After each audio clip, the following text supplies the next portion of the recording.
I've always wanted to be a film or video game composer, then had the sinking realization that I didn't like doing client work, so I decided to make my own films. But most paid work was client work anyway. In 2024, I obtained an MFA in film music composition.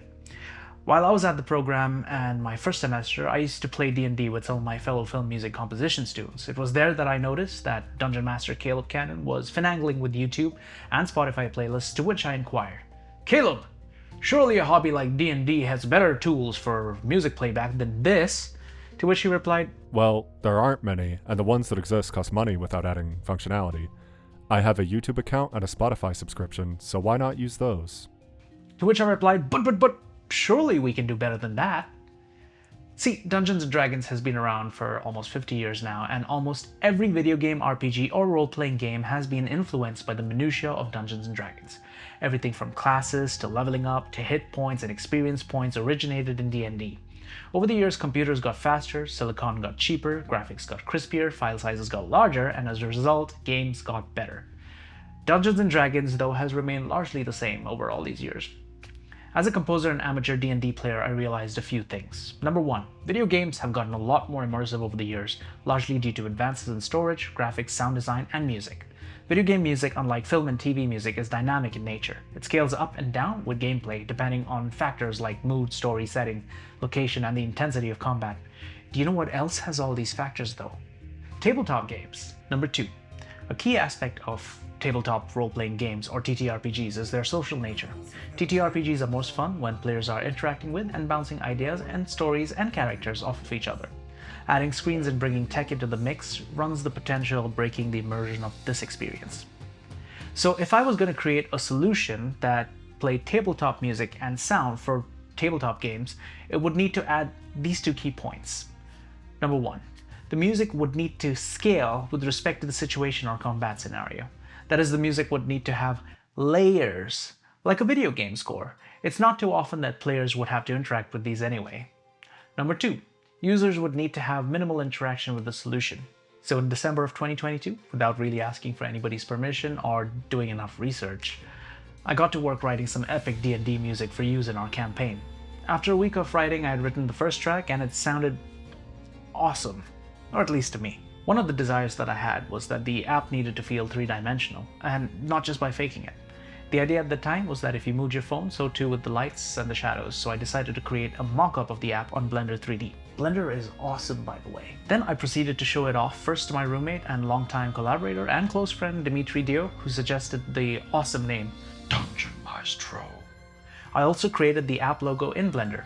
Next, I presented the idea to my cohort during one of our seminars at the film music program. I distinctly remember that one of my classmates, David, had an extremely vocal and emotional reaction to the presentation.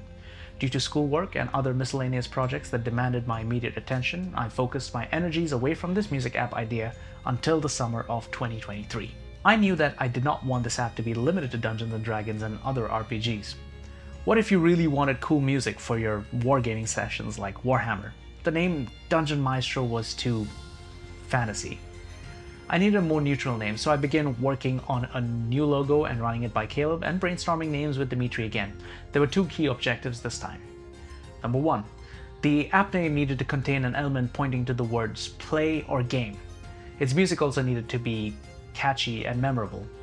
They needed to be hits. You see, a lot of tabletops involving combat require characters to have health bars populated by hit points. And if you wanted to increase your immersion with battle, you'd want to hit play on some nice catchy music. Hit play on the music. Hit play. Hit play! It was perfect. Number two, the app icon needed to be easily recognizable and stand out from any and all other competitors. It needed to be easily visible when shrunk down or seen from a distance. It also needed to be visually distinct to people with partial or total colorblindness. Through sheer coincidence, I realized that a 20-sided dice, or a D20, had a goddamn play icon on the side when it caught the light. After days of iterating, this was the final icon that I settled on. I also started working on a new app UI mockup in Blender and 2 more tracks. Things were starting to look tasty. When our new cohort assembled during the fall of 23, I showed off the new assets and the music in an ungodly long 8-minute presentation. Again, David's reaction to the whole thing was strongly positive. He assured me that he would follow up with me on its progress so that I would not lose track of it again. Well, he kept his end of the deal, but I didn't. As other more immediate projects took over, the concept went into my very large ideas graveyard. Fast forward to February of 2025, a months-long, very unsuccessful job search involving over 1,500 applications had made me lose faith in ever getting a job. That and my ever-increasing appetite for entrepreneurship had lit a fire in me that I never knew I had. So I rang David up. Yo, my man, remember that app idea I had for tabletop music? Hit play? Yeah, what about it? I'd like to make it happen, bro. And I'd like to start a company with you. Sure thing, dog. I'm down. Yeah. Yeah! And so with David becoming COO and I becoming the CEO, we started a company. I couldn't have asked for a better person to build this company with. But what was this company to be called, though? We were going to go with 𝘁𝗶𝗶𝗶, but we did not want to be a one-trick pony. We had more ideas in the pipeline after all. We were going to have to call ourselves something else. I'd like to tell you an awesome story of how our crack team of two wandered through a psilocybin-induced delirium in brainstorming the name of our company. But the truth is, the two of us got on a Zoom meeting and used ChatGPT as a bounce board to come up with the name Tickle Engine. Naturally, we stuck a feather into a check engine light and called it our logo. I also redesigned the 𝘁𝗶𝗶𝗶 logo once more. Tickle Engine. We were going to be a design company first and foremost. We were going to do things differently. We're going to carefully root through the rules and then burn the rule book. Because we don't want to be another company that rises and falls and brings nothing of value. Just cool story, bro. So how are you going to build 𝘁𝗶𝗶𝗶? Oh, right. My dad had once taught me the importance of entrepreneurship versus being self-employed. I wasn't going to be a one-man army anymore. As I've gotten older, burnout has become a real thing. So we needed a really talented and skilled developer. We needed a CTO. After a month of searching using Y Combinator's awesome co-founder matching app, think Tinder but for entrepreneurs looking for the perfect team, we hit a dead end until we spoke to 𝘁𝗶𝗏. Yeah, that 𝘁𝗶𝗏. But hold the phone. Caleb isn't an app developer. He's a dope composer. See, the thing is, ever since Caleb joined our team in April, he's not only successfully implemented the back end of our app, he's even gotten to work on the UI. It's really quite simple. Caleb is the subject matter expert when it comes to board games.